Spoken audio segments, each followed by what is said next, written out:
자, 여러분 안녕하세요. 자, 여러분 이번 시간에는요, 보상의 원칙에 대해서 한번 살펴보도록 하겠습니다. 자, 이건 뭐냐면 우리가 이제 후생 경제학을 살펴보고 있잖아요. 아니, 우리의 목적이 삶이 좀 더 행복하고 좀 더 나은 개선된 방향으로 가고자 하는데 어떤 상태가요? 변화가 됐어요. 상태가 변화됐어.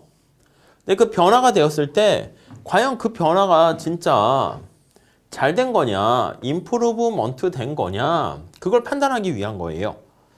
자, 그게 이제 우리의 관심인데 이걸 하려면 원래 사람들한테 물어봐야죠. 당신은 지금 어떤 S라는 상태에서 S-라는 상태로 가게 됐습니다. 어떻게 행복하십니까? 그 개인 간의 효용을 비교해야 되는데 사실은 개인 간의 효용을 비교한다는 것은 사실은 객관적으로 이렇게 측정하기가 어렵단 말이죠. 그러면 어떻게 할까라고 생각해가지고요. 여기요. 직접적으로 개인 간의 효용을 비교하지 않고서도 어떤 변화가 개선인가를요. 그거를 판단할 수 있는 방법이 바로 보상의 원칙이다. 이렇게 얘기합니다. 그래서 기본적으로 S라는 상태에서 S-라는 상태로 갔을 때 얼마나 행복합니까를요. 화폐 가치로 우선 나타내는 거예요. 돈으로 표시를 하는 거야. 그래서 당신은 얼마나 행복해졌습니까? 라는 것을요. 화폐 가치로 표현을 해가지고요. 비교를 하는 것이죠. 우선 기본적으로 보상의 원칙의 기본 잣대가 되는 출발점이 파레토 기준이 되겠어요. 자, 새로운 상태에서 어떤 사람의 효용 수준도 예전보다 낮아지지 않았고, 그러니까 이전보다 새로운 상태에서 누구든지 더 나빠진 게 없는 거야. 이게 우리 여러분들 파레토 효율성이라고 미시경제학에서 보셨잖아요. 그때 파레토 개선이 불가능하다 이렇게 얘기하는 거랑 똑같습니다. 그러니까 누군가에게 피해를 주지 않으면서 최소한 한 사람 이상이 행복해지게 되면 그것을 우리가 개선이다 이렇게 얘기를 합니다. 무슨 말씀인지 이해되시겠죠? 자, 그래서 현실에서 파레토 기준을 근데 적용하려고 하는데 아니 우리가 어떤 변화를 추구하면 현실에서 어떻게 됩니까? 나중에 공공선택에서 하겠지만 누구는 피해를 봐서 반대를 하고 누구는 그냥 뭐 오케이 찬성하고 이런 일이 발생한단 말이죠. 그래서 현실에서 이 파레토 기준을 적용하기에는 사실 쉽지가 않습니다. 자, 우리가 이렇게 그래프를 가지고 한번 볼게요. 지금 S라는 상태가 있습니다. 파레토 기준에 의해서 S에서 S-로 갔어. 여기 보시면 S라는 상태에서 S-로 가게 되면요. 자, 수평축은 지금 기준을 잘 보셔야 돼요. A의 효용이고요. 수직축은요. B의 효용입니다. S라는 상태에서 S-라는 상태로 갔더니 둘 다 행복해진 거 아닙니까? A의 효용이 증가하고요. B의 효용도 증가하고요. 네, 이해되시겠죠? A와 B의 모든 사람의 효용이 증가했습니다. 그러면 이거는 우리는 개선이다 이렇게 얘기를 할 수가 있게 된다는 것이죠. 이해되시죠? 자, 만약에 S-로 갔어요. S-로 갔습니다. 그러면 우리가 앞서 말씀드린 원리에 따랐을 때 B의 효용은 변함이 없어. B의 효용은 이전과 동일하게 가만히 그대로입니다. A는 어떻게 해요? 효용이 증가했죠. 많이 증가했어요. B 거를 이제 뺏어왔으니까 이거에 비해선. 아무튼 B한테 피해를 주지 않으면서 누군가의 효용을 증가시켰으니까 이것도 개선이다. 이렇게 얘기를 할 수가 있게 됩니다. 네, 이해하시겠죠? 자, 그런데 그게 아니라 여기로 가면 어떻게 돼요? 여기로 가면. 이거는 개선은 아니지. 왜냐면 여기서부터 S-로 가게 되면 A의 효용은 증가했지만 B의 효용이 어떻게 됩니까? B의 효용이 감소하게 되었다라는 것을 알 수 있어요. 그리고 A는 효용이 아주 많이 증가했겠죠. 이렇게요. 그러니까 이거는 파레토 기준으로 봤을 때 개선이 아니라고요. 그래서 주로 우리가 지금 말씀드린 것처럼 이런 경우 있잖아요. 이런 경우. 이런 경우가 현실에서 그렇게 많지가 않아요. 현실에서는 누군가가 더 행복해지려면 누군가가 이렇게 고통과 피해, 희생을 당하는 경우가 많습니다. 이런 경우는 좀 판단하기가 어려워요. 그래서 이런 것을 어떻게, 그러니까 노란 색깔, 여기서 노란 색깔 칠한 부분으로 가면 파레토 기준으로 따졌을 때 개선인데 그렇지 않은 대로 가게 되면 이 판별할 수가 없는 문제가 발생합니다. 자, 그래서 우리가 이제 사용하는 게 칼도 기준이다 이렇게 보시면 되겠습니다. 어떤 변화를 통해서 이득을 얻은 사람에 의해서 평가된 이득의 화폐 가치라는 말 잘 보세요. 당신은 한강의 물이 깨끗해졌어. 미세먼지가 없어졌어. 그랬을 때 얼마나 행복하세요? 돈으로 따지는 거야. 저요 100만 원만큼 행복해졌습니다. 이렇게 얘기를 해요. 물론 그로 인해서 손해를 보는 사람들도 있습니다. 아, 미세먼지가 깨끗해지니까 마스크 같은 거 생산하는 사람들은 코로나가 없어지고 하면 마스크를 생산하는 거 아무도 필요 없잖아. 그러니까 손해를 본단 말이에요. 그래서 물론 그 사람이 이게 환경이 더러워지고 코로나가 오래 가기를 원하는 건 아닌데 개인 입장으로 봤을 때는 생산해서 돈을 벌게 되는 걸 포기해야 되는 거니까 이제 마이너스 50만 원이라 할게요. 이렇게 얘기하는 거지. 그래서 이득을 얻은 사람의 화폐 가치랑 그리고 손해를 본 사람의 화폐 가치를 비교해서요. 이득을 본 사람의 화폐 가치가 이렇게 더 커지게 되는 경우 이거를 뭐라 그런다? 개선이다. 이렇게 생각을 하시면 되겠습니다. 네, 이해하시겠죠? 네. 그래서 칼도 기준을 바로 그렇게 나타내는데 어떤 변화가 있었을 때 화폐 가치로 나타내게 돼요. 이게 나중에 비용 편익 분석에서도 우리가 그대로 사용할 겁니다. 자, 그래서 여기 t에서 t-로 변화하게 되면 여기서 t에서 t-로 갔어요. 우리가 일부러 이걸 효용 가능 경계라고 이렇게 얘기를 했습니다. 효용 가능 경계 선상에 이렇게 위치하게 되면은 자, 그럼 이건 이제 효율적이다라고 하는데 이거를요 칼도 기준에 적용해서 얘기해 보려고 해. 앞에서 본 것처럼 t에서 t-로 가게 되면은 어떻게 됩니까? 맞아요. B의 효용이 감소한다고.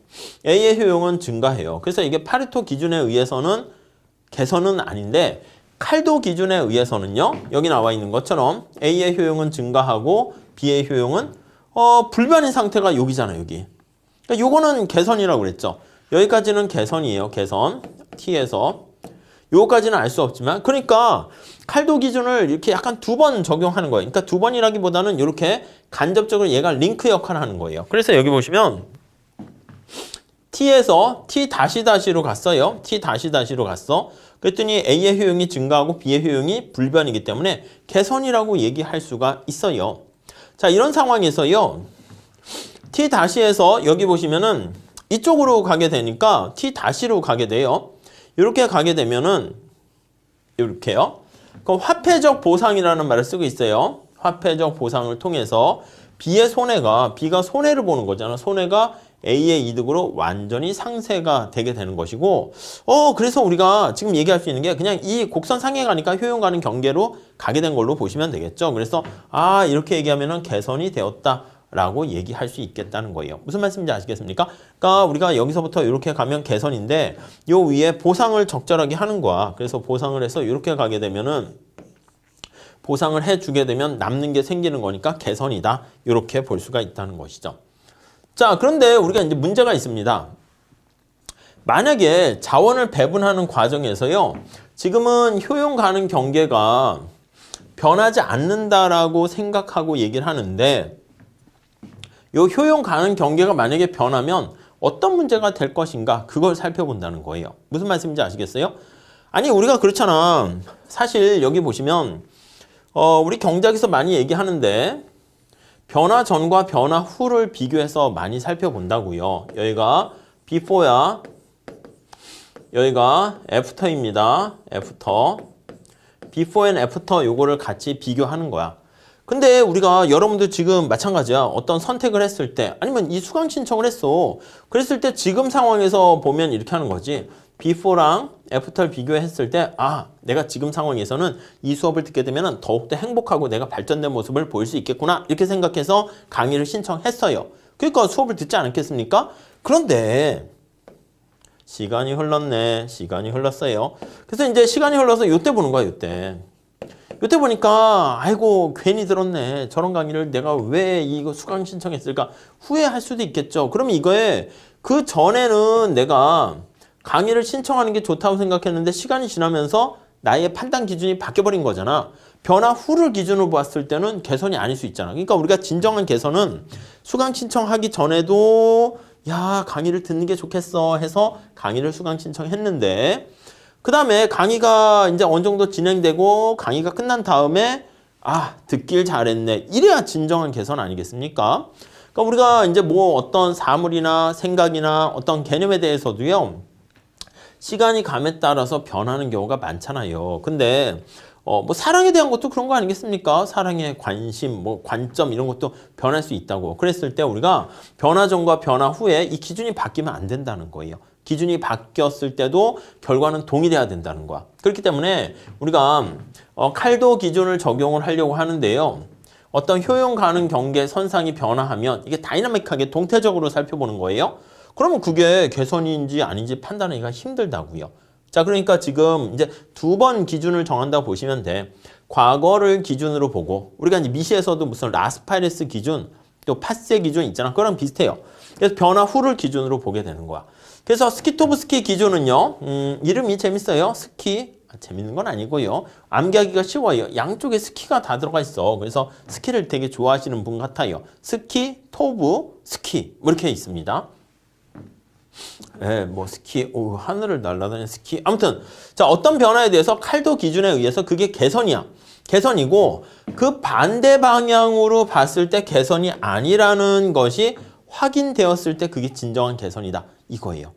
그러니까 이게 아니 내가 이전에 봤을 때 지금 얘기한 것처럼 수강 신청을 하기 전에 강의 듣는 게 좋겠어 라고 했는데 시간이 지나고 나니까 아이고 괜히 들었네. 이런 일이 발생하면 안 된다는 거죠. 이걸 그래프로 보시면 자, 이게 그 그래프를 힘들어 하시는 분도 있는데 이게 효용 가능 경계선상이잖아요. 그 위에가 자원 배분이 효율적인 상황이 되는 건데요. 자, 여기 보시면 자원 배분에 재배분했을 때 before and after 그 상황을 비교해 보는 겁니다.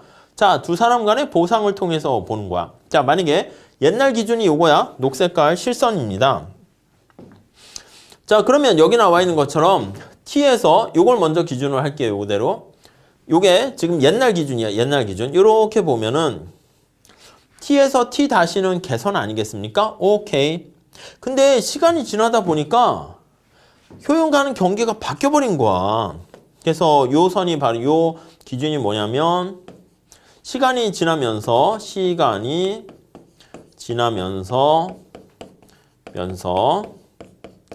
아니면 기준이 바뀌어 버리는 거예요. 기준이 잣대가 변화해 버린 거예요. 달라진 거예요. 그래서 예전 기준으로 봤을 때는 여기서 이게 가는 게 개선인데요. 녹색깔을 기준으로 봤을 때는 이게 오히려 악화가 되는 거죠. 자, 그래서 우리가 진정한 의미에서 뭔가 칼도 기준을 우리가 개선으로 본다라고 하면 칼도 기준을 두 번 적용을 하는 거야. 그래서 여기서부터 이렇게 갔을 때는 개선인데 여기서부터 이렇게 갔을 때는 개선이 돼서는 안 된다. 이렇게 돼야 돼요. 무슨 말씀인지 아시겠습니까? 그럼 이 경우는 지금 개선인 경우예요? 개선이 아닌 경우가? 그렇죠. 스키토브스키 기준을 따랐을 때 이 경우는 개선이 아닌 경우다라고 보시면 되겠어요. 아니 그러면 개선인 경우로 보려면 어떻게 해야 될까요? 한번 보시죠. 개선인 경우를 하려면 여기다 그림을 하나 그릴게요. A라는 사람의 효용이 있고요. B라는 사람의 효용이 있습니다. 그래서 옛날 기준이 이거라니까 옛날 기준이 이렇게 있고 새로운 기준을 다시 한번 그려요. 새로운 기준이 이렇게 있는 거야. 이렇게. 그럼 옛날 기준으로 봤을 때 우리가 봤을 때 옛날 기준을 봤을 때 이렇게 할게요. 옛날 기준을 봤을 때 개선돼야 되는 건데 새로운 기준을 봐서는 개선이 안 되도록 돼야 되는 거예요. 그러니까 어떤 식이 있냐라고 하면은 이렇게 볼 수 있겠어요. 여기 나와 있는 것처럼 이게 아니라 옛날이나 새로운 상황이나 언제나 요거 잠깐 정리 좀 할게요. 요거를 지워 볼게요. 요게 지웁시다. 이렇게 지우고 천천히 한번 볼게요. 자, 여기를 한번 보시면 자, 내가 만약에 옛날보다 지금이 더 나아졌다 그러면 T가 여기 있고 여기 이렇게 있는 걸로 생각하시면 되겠어요. T와 T 다시 이거 어떻게 돼요? 개선 아닙니까? 이거 개선이에요. 이렇게 개선이에요. 이렇게 개선입니다. 자, 근데 이게 보면 이제 여기서 이게 되지 않아야 되는 거니까 어떤 모양이 돼야 되냐면 여기서부터 이런 식의 모양이 돼야 되는 거 알 수 있어요. 이렇게 그러니까 여기서부터 이렇게 가는 게 그러니까 기준을 두 개로 보시면 돼. 빨간 색깔 기준, 핑크 색깔 기준 이렇게 두 가지. 얘는 빨간 색깔 기준에 의해서는 개선인데 핑크 색깔 기준으로 봤을 땐 개악이잖아. 얘는 어떻게 돼요? 빨간 색깔 기준으로 봐도 개선이고 핑크 색깔 기준으로 봐도 개선이고 그러니까 그렇게 칼도 기준을요 우리가 이중 적용한다 그런 표현을 쓰게 됩니다. 이게 뭐 되게 간단한 건데 자칫 막 그래프로 그리다가 정신 없을 수 있으니까 천천히 한번 생각해 보세요. 자, 근데 보상 원칙에 대한 비판은 뭐냐면요. 보상의 원칙은 객관적으로 우리가 비교 가능한 화폐 단위 가지고 우리가 얘기하는 거예요. 원래 효용이라는 게 직접 비교가 안 되잖아. 그렇지만 실제로 감추어진 방법으로 개인 간의 효용을 비교해. 무슨 말이냐면 당신은 환경이 깨끗해지기 위해서 얼마나 돈을 지불할 생각이 있습니까? 그런 식으로 한다고요. 그래서 쉽게 얘기하면 willingness to pay 이런 식으로 하는 거예요. 그러니까 당신은 환경이 깨끗해지게 되면서 얼마나 만족이 되죠? 이 얘기는 화폐 가치로 표현하면은 얼마나 만족을 얻었습니까? 돈으로 표현하세요. 이렇게 되는 건데 그게 바로 사실은 자기가 얻게 되는 효용을 화폐 가치로 물어보는 거니까 겉으로는 아닌 척하지만 사실은 예, 맞습니다.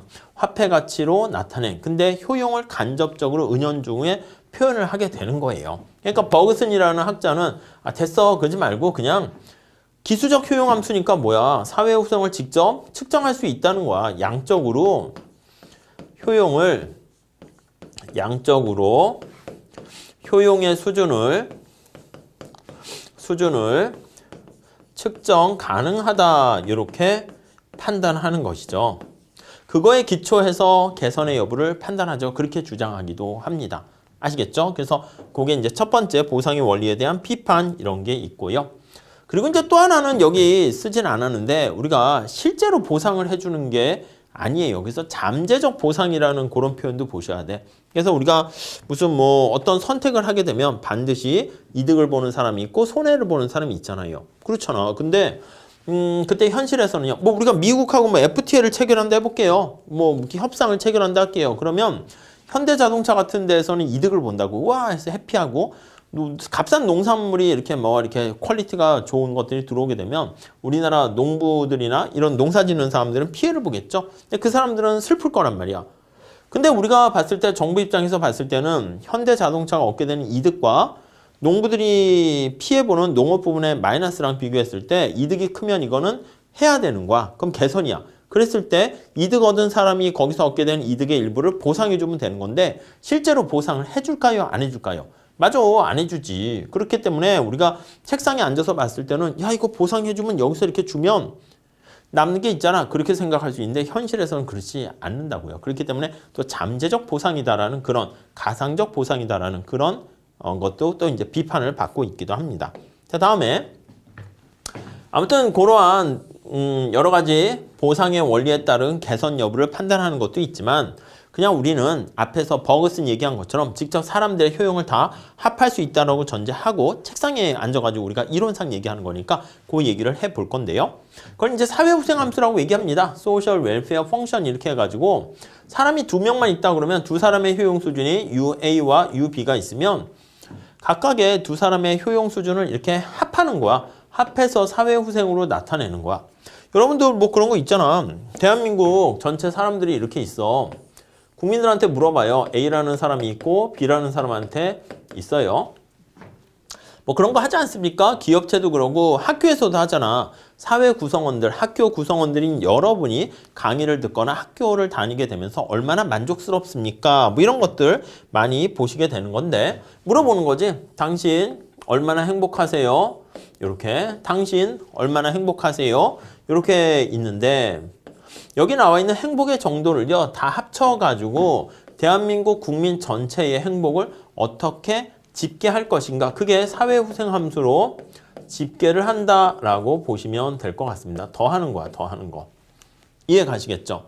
자, 그래서 사회 무차별 곡선이라는 것은요 이렇게 집계한 효용함수를 분석할 때 그냥 효용함수를 무차별 곡선 만드는 거랑 똑같습니다.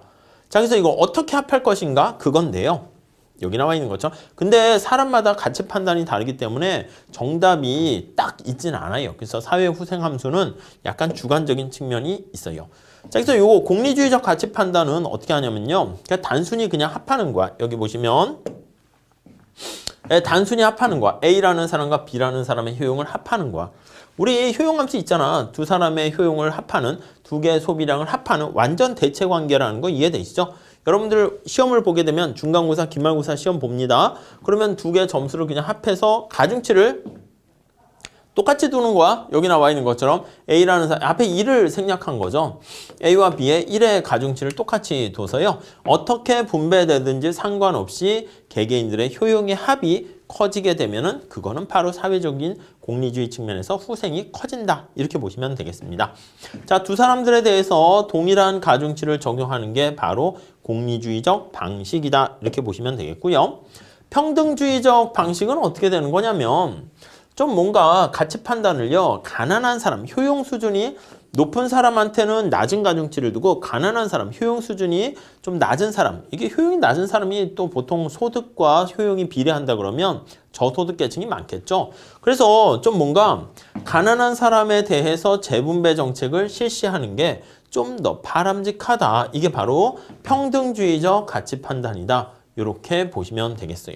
특히 평등주의적 가치 판단에 평등주의적 성향이 강하면 강할수록 사회 무차별 곡선은 원점에 대해서 더 볼록한 형태가 돼요. 극단적으로 볼록한 게 바로 뭐냐면 롤즈 이렇게 되는 거죠. 그래서 롤즈 같은 경우는 어떻게 됩니까? 라고 하면요. 최소 극대화의 원칙이라고 얘기를 합니다. 그래서 여기 보시면 둘 중에 A라는 사람과 B라는 사람의 효용이 있잖아요. 둘 중에 효용이 작은 사람이 전체를 나타낸다. 이렇게 얘기를 해요. 그러니까 쉽게 얘기하면 우리나라 서울시랑 뭐 뉴욕 이렇게 있다 할게요. 그러면 이제 그렇게 하는 거야. 서울과 뉴욕을 비교할 때 어느 시가 살기가 더 좋습니까? 그럼 공리주의는 뭐야? 공리주의는 그냥 서울 시민하고 뉴욕 시민에 다 물어보는 거야. 얼마나 행복한가. 그래서 그 행복의 정도를 다 단순 합계한 게 바로 사회후생을 극대화하는 그걸 나타내는 판단 기준이 되는 것이고요. 평등주의는 좀 가중치를 두는 거야. 부자들에 대해서는 가중치를 좀 귀를 담아 듣지 않고 좀 가중치를 낮게 두고 저소득 계층에 대해서 좀 가중치를 많이 두는 거예요. 근데 롤즈는 아시겠지만 이게 완전 보완제 같은 그런 L자 형태잖아요. 이건 바로 뭐죠? 맞아요. 가장 못 사는 사람을 끄집어내는 거야. 서울시에서 가장 못 사는 사람, 뭐 노숙자 한 명 데려오고 뉴욕시에서도 가장 못 사는 노숙자를 데려와요. 두 가장 못 사는 저소득 계층의 노숙자를 비교해 봤을 때 누가 더 못 살고 슬픈가? 이걸 가지고 따지는 거야.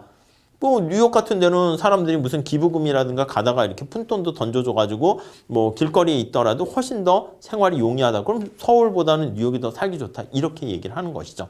무슨 말씀인지 아시겠죠? 그래서 그거를 맥시민 원리다. 이렇게 얘기합니다. 그래서 효용을 극대화하잖아요. 맥스 민으로 해요. 이렇게 둘 중에 가난한 사람이 전체를 대표합니다. 이렇게 나타내게 되는 것이고, 그래서 이게 읽을 때는 이거 맥시민이라고 읽긴 하는데요.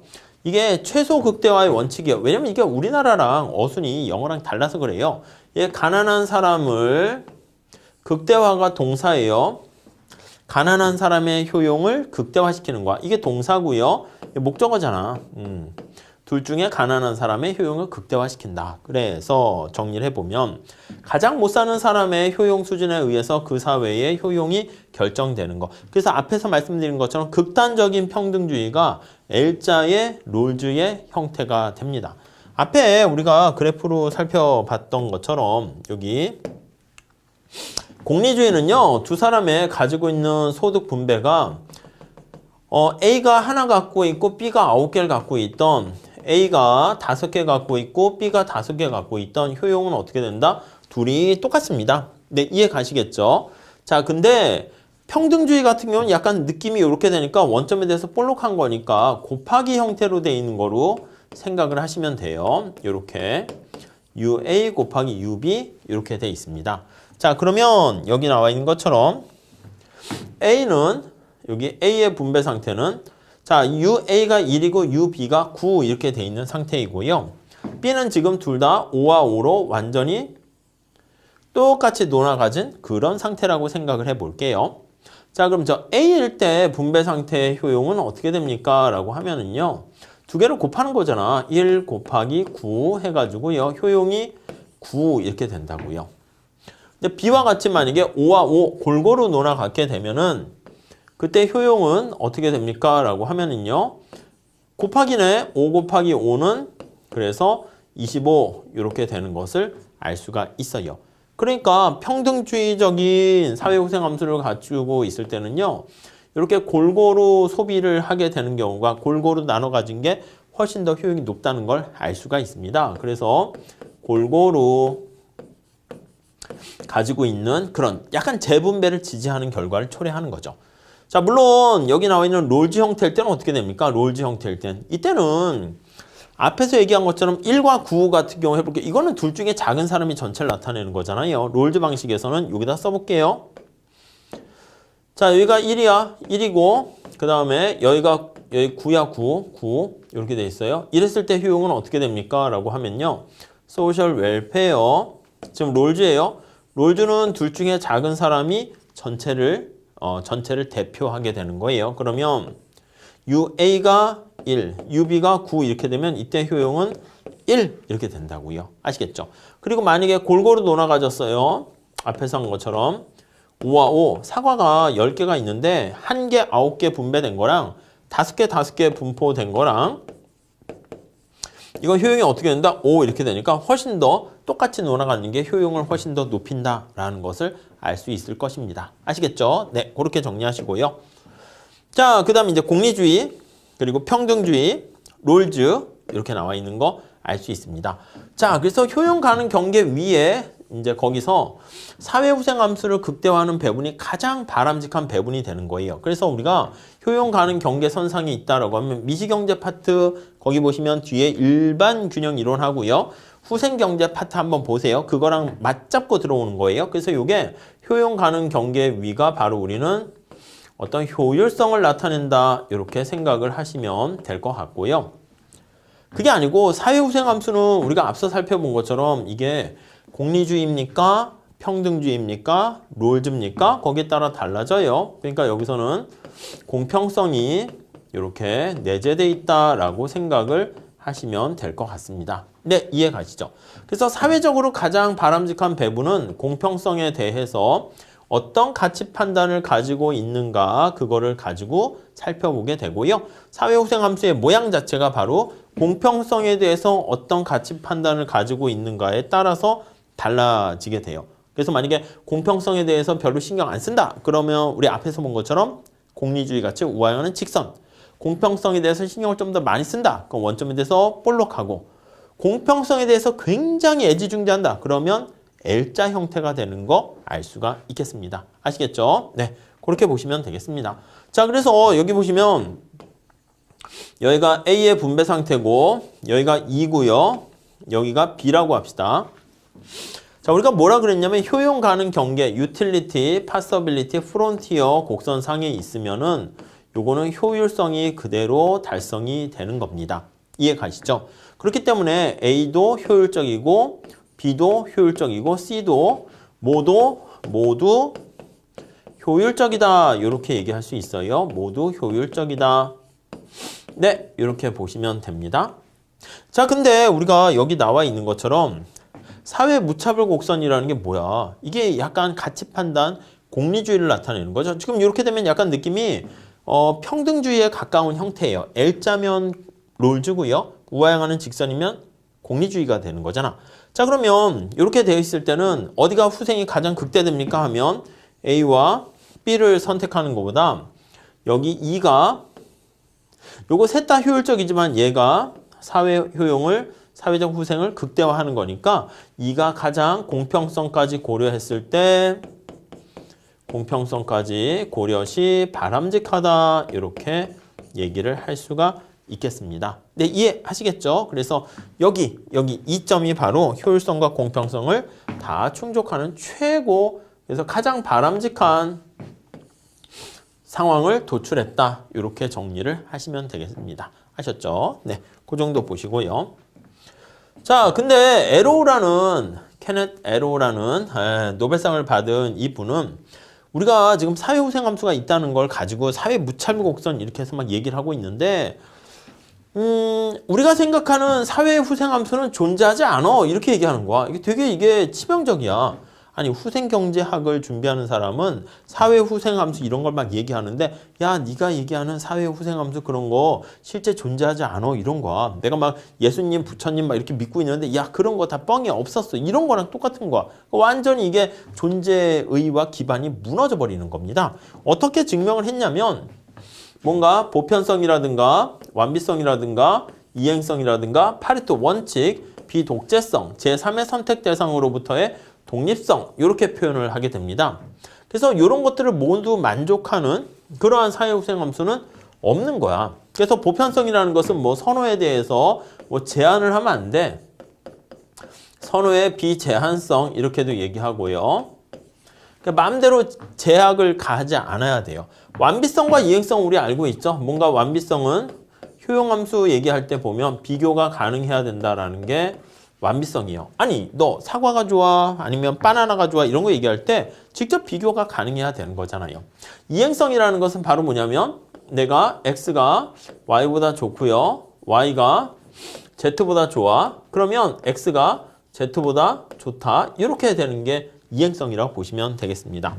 자, 파레토 원칙은 뭡니까? 라고 하면은요. 요건 약간 우리 책에 있는 거랑 미시경제학에 있는 것 좀 한번 찾아보세요. 근데 파레토 원칙이라는 것은 뭐 우리나라 대한민국에 많은 사람들이 얘기를 하는 거야. A라는 사람이 보니까 저는 X가 Y보다 좋아요. 저도 X가 Y보다 좋죠. 모든 사람들이 다 이렇게 얘기하는 거야. 저도 X가 Y보다 좋아요. 아니 그러면 구성원들의 개개인들이 다 X가 Y보다 좋다 이렇게 얘기했으면 시장 전체에서 결정된 것도 어떻게 해요? 그렇죠. X가 Y보다 좋다라고 이렇게 당연히 결과가 나와야 되는 거예요. 이게 당연한 얘기죠. 지금 당연한 얘기를 하고 있는 거야. 그게 파레토 원칙이야. 그리고 우리가 에로가 얘기했을 때는 뭔가 사회후생함수가 보편적이면서 약간 뭔가 민주적이고 합리적인 뭐 이런 걸 얘기한 거야. 근데 독재가 되면 안 되지. 모든 사람들이 다 X가 Y보다 좋다고 그랬는데 어떤 한 사람이 야 북한 같은 데가 그럴 수 있겠지. 김정은이 Y가 X보다 좋은 거 아니야? 그러면 아 예. 다 Y가 X보다 좋군요. 하고 이렇게 뒤바꿔 버리는 거야. 이거 되면 안 되지. 그 제3의 선택 대상, 선택 가능성으로부터의 독립 이런 얘기도 있어요. 그러니까 뭔가 관련 없는 거로부터 영향을 받으면 안 되죠. 그래서 독립성 그런 표현을 쓰게 되는데 이게 나중에 공공선택의 투표제도에서도 다시 언급을 할 겁니다. 그래서 이러한 공리라는 것은 자명한 원리예요. 자명한 원리이기 때문에 반드시 충족을 시켜야 되는 거예요. 증명이 필요 없어요. 그래서 공리는 자명한 원리 이렇게 되는데 이러한 자명한 원리를 모두 충족시켜주는 사회후생함수는 존재하지 않더라. 이게 바로 우리는 impossibility theorem이다 이렇게 얘기합니다. 근데 이렇게 불가능성 정리를 탁 이렇게 얘기해 버리니까 많은 후생 경제학자들이 당황한 거지. 우리가 지금 생각하고 신봉했던 후생함수가 존재하지 않는다고 얘기한 거 아니겠습니까? 그래서 여기다 어퍼스트로피를 찍기도 해. 파서블 정리다 뭐 이런 식으로 하기도 하고 하는데 자 노벨상을 받은 센 교수는 뭐라 그랬냐면 야 이거 지금 무한히 n개 중에서 선택할 때는 뭐 그럴 수 있는데 여기 나와 있는 것처럼 그냥 이 공리 중에서 어떤 하나의 공리 정도는 조금 완화시키면 다른 거 다 충족시킬 수 있고 또 제한된 수 중에서 우리가 선택한다라고 하면 우리가 선택할 때 뭐 무한히 많은 수에서 선택합니까?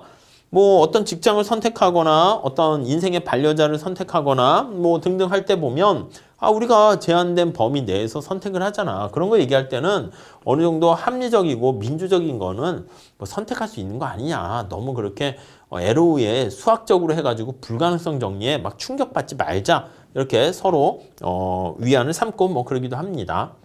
자, 그 다음 7절에는 차선의 이론인데요. 우리가 이제 어떤 가장 바람직한 최선의 선택은 뭐냐면 뭐 조건이 있어. 조건이 있는데 K의 조건이 있다 합시다. 뭐 그렇죠. 내가 구하려는 집, 내가 얻으려는 직장, 아니면 내가 원하는 이상형, 뭐 이런 사람도 보면 뭐 조건이 이렇게 뭐 여러 개 쫙 있을 겁니다. 그래서 K개의 조건이 있는데 만약에 그 K개 조건 중에서 한 개 조건이 충족될 수 없는 상황에서 그러니까 K개의 조건을 다 충족시켜야지 제일 좋은 건데 이걸 다 이게 만약에 조건이 만약에 뭐라고 할까? 10개라고 할게요. 근데 다 충족시키면 좋은 건데 이걸 다 충족시킬 수 없어. 그러면 요게 모두 충족시키면 모두 충족시 이게 뭐다? 최선, first best예요. 근데 우리가 이제 일상에서 보통 얘기할 때는 야, 그걸 다 충족시키는 게 어딨어. 한 가지가 부족한 9개를 충족시. 좀 아쉽긴 하지만 요거는 차선책이다 이런 식으로 표현을 한다고요. 세컨 베스트다 이렇게 얘기를 한다고요. 이해 가시겠죠? 오케이. 그리고 이제 뭐 2개가 부족한 거야. 그러면 8개만 충족하면 차차선, 뭐 썰드 베스트 뭐 이렇게 할 수가 있는데 립시와 랭카스터라는 교수님은 뭐라고 얘기를 했냐면 하나 이상의 효율성 조건이 이미 파괴되어 있는 상태에서 그러니까 n개의 조건을 이미 다 충족한다는 것은 불가능인 거예요. 이해 가시죠? 그런 상태에서 만족되는 효율성의 조건의 수가 하나 더 많아졌다 해서요. 사회적인 후생이 더 커진다는 보장은 없다. 그게 바로 자선의 이론이다라고 보시면 되겠어요. 무슨 말씀인지 아시겠죠? 이거는 차선의 이론을 바로 물어보지는 않고요. 우리가 뒤에 응용 같은 거 할 때 좀 약간 얘기할 거예요. 무슨 말씀이냐면 우리가 현실이 아주 망가져 있어. 그래서 독점이라는 상황이 있고요. 이거 비효율적이잖아요. 그 다음에 환경오염 상황이 있다고 할게요. 환경오염. 최악의 상황 아니겠습니까? 환경도 오염되고 독점이고 이렇게요. 물론 현실에서 제일 좋은 상황은 어떤 거냐면 독점이라는 게 없어요. 그리고 환경오염도 없습니다. 환경오염도 없어요. 그래서 두 가지를 다 해결한 거야. 독점도 없고 환경오염도 없고 이렇게요. 자, 이 두 가지가 다 이제 해결돼서 아무것도 없는 상태가 가장 최선의 상태가 되는 거거든요. 이해가시죠? 근데 이거 둘 다 해결하지 못하고 우리가 지금 얘기한 것처럼 독점이라는 것은 하나 해결했는데 환경오염이라는 건 존재한다고 할게요. 그러면 얘 둘 다 있는 거랑 비교해 봤을 때 얘가 제일 좋은 건데 이거는 불가능이야. 그러면 얘가 최선이지만 얘가 봤을 때 어느 거 하나라도 제거하면은 이게 훨씬 더 나은 것처럼 보이는데 둘 다 오히려 망가지는 게 오히려 더 나을 수도 있다라는 것을 제시하는 게 바로 맞습니다. 차선의 원리예요. 그래서 이거는 직접 여기에서 얘기하기보다는 저 뒤에 나와가지고 뭐 소득세, 법인세 뭐 이런 거 등등등 우리가 개혁 같은 걸 하려고 하거든요. 그랬을 때 공공 부분의 의사결정을 할 때는 이렇게 차선의 결과를 추구하는 게 좀 굉장히 어렵다라는 거 얘기할 때 주로 많이 얘기할 거예요. 그래서 어떤 파레토 최적의 배분이라는 게 있는데 그걸 가로막는 어떤 제약이 있어요. 그랬을 때 최선의 배분이 실현될 수 없어. K에게 조건이 있을 때 그걸 다 충족시키는 걸 찾기 어렵게 되면요. 야, 그러면 차선의 결과라도 가져오는 걸 우리가 고려하면 어떨까 하는 건데 그게 그렇게 녹록지 않다라는 게 바로 차선의 이론의 아이디어입니다. 그래서 차선의 이론은요. 제가 생각하기에 과연 느낌이 이거야. 표현이 야, 과연 네가 생각한 게 차선일까? 이러고 있죠. 이렇게 느낌. 의문을 던지는 거야. 그래서 차선이 아닐걸? 그러니까 네가 생각할 때 N개 조건을 다 충족시켜야 돼. K개 조건을 다 충족시켜야 되는데 그걸 충족시키지 못했다라고 하면은 어차피 완벽한 사람은 없으니까 야, 그러면 한 가지 부족한 거라도 있는 한 가지가 부족한 사람이 두 가지 부족한 사람보다는 더 낫지 않을까 하는데 그건 아닐 수도 있어 라고 하는 게 차선이다 라고 보시면 되겠습니다. 차선 이론이 되는 거예요. 차선 이론은 의미가 뭐냐면 개혁과 관련해서요. 어떤 점진적인 개혁을 하는 게 상황을 더 좋게 만드는 게 아니라 예기치 못하는 부정적인 결과를 초래할 수 있게 된다는 것을 암시한다. 이렇게 정리를 하시면 되겠습니다. 그래서 우리가 어떤 우리 뒤에 다시 조세 파트에서 할 건데 소득세, 법인세, 부가세가 있을 때 저는요 하나하나씩 개선해서 나가겠습니다. 이러한 생각을 보통 많이 하는데 그렇게 점진적인 개혁을 이렇게 해서 개선해 나가는 거는 불가능하고 어렵다는 거. 그럼 어떻게 하는데 일거에 확 다 뒤엎어야지 가능하다. 이러한 임플리케이션을 가져다 주게 됩니다. 아셨죠? 자, 어때요? 배경 멋있죠? 그래서 이게 우리가 후생 경작을 하는 거잖아요. 그래서 이렇게 후생 경작을 하면서 좀 더 나은 세상을 위해서 우리가 나아가는 방법 그런 걸 생각할 수가 있게 된다라고 생각하시면 되겠습니다. 자, 여기 파트는요. 미시경제랑 약간 겹치는 부분도 있으니까 여러분들께서 잘 미시경제 책도 참고로 보시면 좀 더 자세하게 또 내용을 볼 수가 있겠다라고 말씀드리고 싶네요. 자, 우선 여기까지 하도록 하겠습니다. 감사합니다.